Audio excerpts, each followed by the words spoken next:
আন্দোলন সংগ্রামের ইতিহাস পর্যালোচনা করে দেখা গেছে জয় বাংলা স্লোগানটি নানাভাবে ব্যবহৃত হয়েছে। বৈষম্যের বিরুদ্ধে মানুষকে উজ্জীবিত করতে এটি ব্যবহার করা হয়েছে। এটি কোনো রাজনৈতিক দলের নিজস্ব স্লোগান নয়।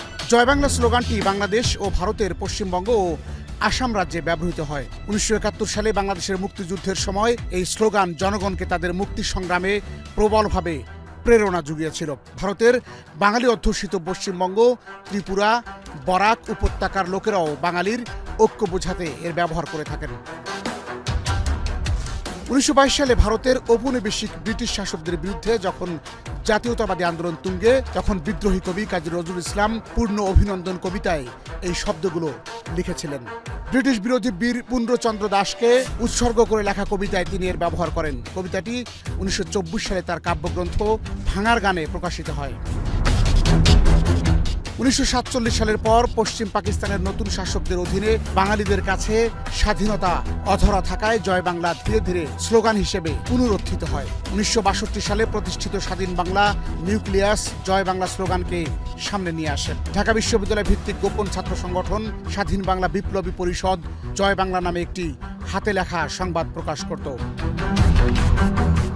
1969 সালের 15 সেপ্টেম্বর ঢাকা বিশ্ববিদ্যালয়ের মধুর ক্যান্টিনে সর্বদলীয় ছাত্র সংগ্রাম পরিষদের সভা চলাকালীন স্বাধীন বাংলা নিউক্লিয়াসের 2 সদস্য আফতাব উদ্দিন আহমেদ এবং চিশতি শাহ হেলালুর রহমান জয় বাংলা স্লোগান দেয়। 1970 সালের 4 জানুয়ারি ছাত্ররা ছাত্রলীগের প্রতিষ্ঠা বার্ষিকী উপলক্ষে একটি সমাবেশে এই স্লোগান দেয়। 18 জানুয়ারি পল্টন ময়দানে সমাবেশ পরিচালনাকারী সিরাজুল আলম খান মঞ্চ থেকে বারবার স্লোগানটি দিতে থাকেন। 3 মার্চ আরেকটি সমাবেশ থেকে শাহজাহান সিরাজরা জয় বাংলা স্লোগান দেন। 1971 সালের 7 মার্চ রেসকোর্স ময়দানে বর্তমান সোহরাওয়ার্দী উদ্যানে শেখ মুজিবুর রহমান তার 19 মিনিটের ভাষণটি জয় বাংলা দিয়ে শেষ করেছিলেন।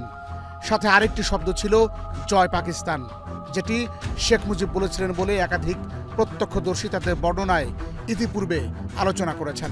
1971 সালের 10 এপ্রিল মুজিবনগর সরকার গঠনের পর প্রধানমন্ত্রী তাজউদ্দিন আহমেদ স্বাধীন বাংলা বেতার কেন্দ্রে তার প্রথম বেতার ভাষণ শেষ করেন জয় বাংলা জয় স্বাধীন বাংলাদেশ বলে। মহান মুক্তিযুদ্ধের ক্ষেত্র তৈরিতে বিভিন্ন আন্দোলনে এ শব্দ ব্যবহৃত হয়েছে। সফল অপারেশন শেষে বা যুদ্ধ জয়ের পর অবধারিতভাবে মুক্তিযোদ্ধারা চিৎকার করে জয় বাংলা স্লোগান দিয়ে জয় উদযাপন করত। 1922 সালের 2 মার্চ আওয়ামী লীগ সরকার জয় বাংলাকে জাতীয় স্লোগানে পরিণত করে।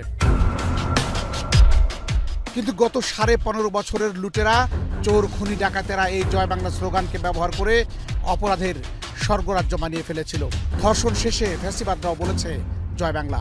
লুটপাট, দুর্নীতি, নিপীড়ন, নির্যাতন শেষে নিপীড়ক বলেছে জয় বাংলা। এই স্লোগানটি আওয়ামী লীগের কাছে ছিল দায় মুক্তির স্লোগান। মুক্তিযুদ্ধকালীন বহুল ব্যবহৃত জয় বাংলাকে 2009 সালে ব্যবহৃত ডাকাতদের জয় বাংলার সাথে তুলনা করা ঠিক হবে না।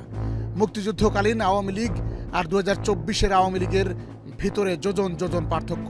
বিগত 15.5 বছর যেভাবে জয় বাংলা স্লোগানকে মিসইউজ করা হয়েছে তা কোনোভাবেই জাতীয় স্লোগান হতে পারে না। এটি নিয়ে যারা চিল্লাচ্ছেন তাদের বুঝতে হবে ঐক্যবদ্ধ বাঙালির ঐক্যের জন্য ছিল জয় বাংলা স্লোগান। আমরা এখন বাংলাদেশি। এই বাংলাদেশ মুসলিম, হিন্দু, বৌদ্ধ, খ্রিস্টান সহ সকল সম্প্রদায়ের আবাসস্থল। সকলেই আমরা Bangladeshi.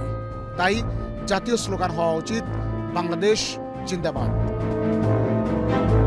Asian TV news desk.